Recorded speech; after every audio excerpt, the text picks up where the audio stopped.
Paragraph 6D, objections.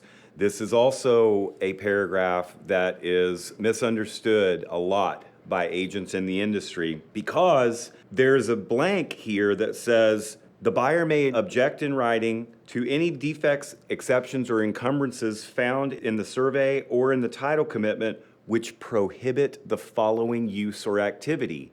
And I've seen things put in the blank for following use or activity, such as single-family residence enjoyment or single-family home use.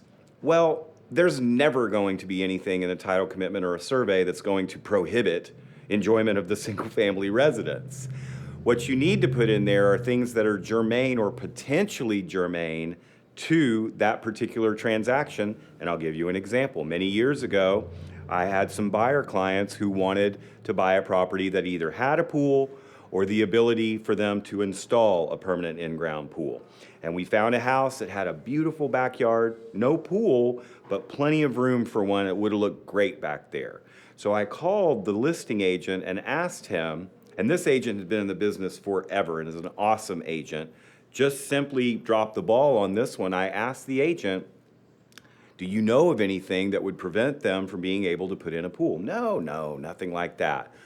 Well, I wanted to protect my clients at the highest possible level, so I inserted language into the blank for prohibit the following use or activity that said, ability to install an in-ground swimming pool.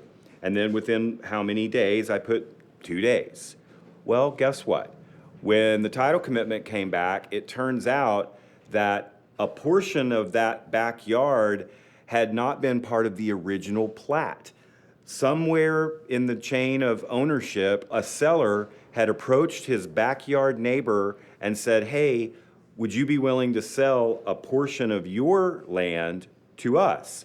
Yes, absolutely. It was sold, it was replatted as part of that property, not the property that had abutted to it in the back, but guess what? That neighbor was in a different area with different deed restrictions, and sure enough, the deed restriction said prohibiting the use of installing an in-ground swimming pool. So always have your client's unique circumstances and their best interests in mind, and this is a perfect example of a way to do that.